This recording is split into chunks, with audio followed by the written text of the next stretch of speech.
اخواني لقد تسرعنا في الحكم على رامز جلال وبرنامجه. كل الدعم يا رامز. ده بكل بساطة كان ردة فعل وتعليق الناس حتى اللي هاجموا رامز جلال وبرنامجه بعد إذاعة حلقة ياسمين عز النهارده. وانا بصراحة النهارده مش جاي اكلمك عن المقلب والحاجات اللي فيه واذا كان حقيقي ولا كذب، انا جاي اكلمك النهارده عن ردة فعل وردود ياسمين عز اللي تفقع مرارة. وانا كراجل اتفقعت واتفقعت مرارتي. انا اكتشفت النهارده ان ياسمين عز فيها حاجة مش طبيعية تستفز الستات وكمان احنا الرجالة بشكل مش طبيعي. ما هو مفيش كده في الدنيا. رامز بيقول لها تاني حركة هضغط على الزرار الكرسي هيتقلب لتحت، تقوم ترد عليه تقول له ايه بقى؟ تقول له هدخل الجنة عشان بدافع عن الراجل. يا سلام، ده احنا لو كنا بنجاهد وطالعين معركة وانت واقفة بتدافع عنا ده مش هيحصل. ومش هتقولي كده، يعني لو الستات دول دايرين طول الليل والنهار يطفوا سجاير في جسمنا مش هتخش الجنة بسببنا يا ياسمين. ما احنا ما بنحاربش. من كتر كلامها الكتير قال لها هتسمعي الكلام ولا مش هتسمعي الكلام، تقوم رد عليه وتقول له ايه بقى؟ بتبين بقى الشخصية الكيوتة اللي جواها.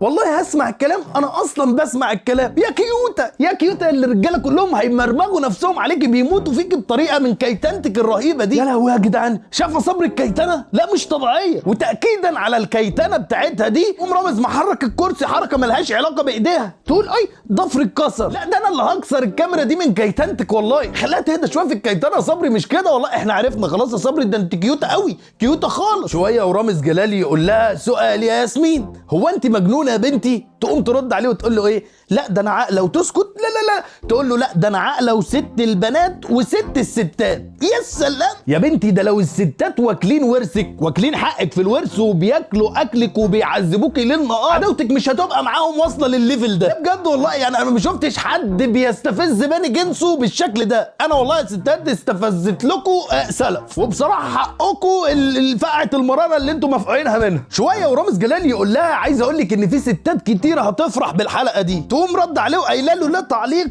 الرجاله هيقطعوك.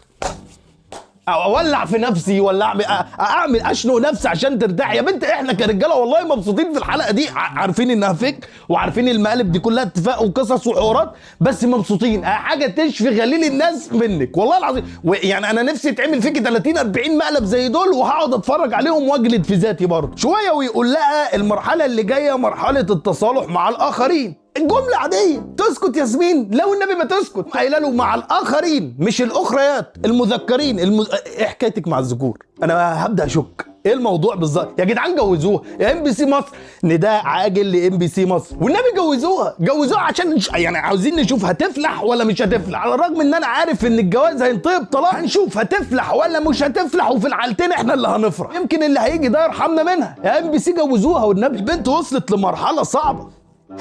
خد بقى التقيلة اللي فقعت لي مرارتي. بيقول لها حركة واحدة وهقلب الكرسي لتحت، تقوم رد عليه وتقول له هموت شهيدة وهدخل الجنة مع الرجال. عارفة احنا لو بنحارب في معركة المحن العظيم قسما بالله ما هتدخل الجنة مع الرجال. يا بنتي مش كده والله ما كده. يا ام بي سي يا جدعان جوزوها والنبي. يا جدعان بدل ما بتصرفوا على المقالب شوفوا لها عريس وجوزوها، ارحمونا من اللي احنا فيه ده. وعلى الرغم ان انا من اول رمضان منتقد برنامج رامز، مش لوحدي وكل الناس اللي شافته، ولكن كل الدعم يا رامز والله في الحلقه دي بس يا ابني والله عشان اللي انت عملته فيها. وانا عارف ان هو فيك بس احنا مبسوطين، احنا مبسوطين. ويا ياسمين انا مشفق عليكي من اللي الستات هيعملوه فيكي بعد كده. اي حاجه تعملها فيك الستات بعد كده انت تجني على نفسك، عشان انت بصراحه تفقعي المراره. تخش الجنة مع رجالة شهيدة.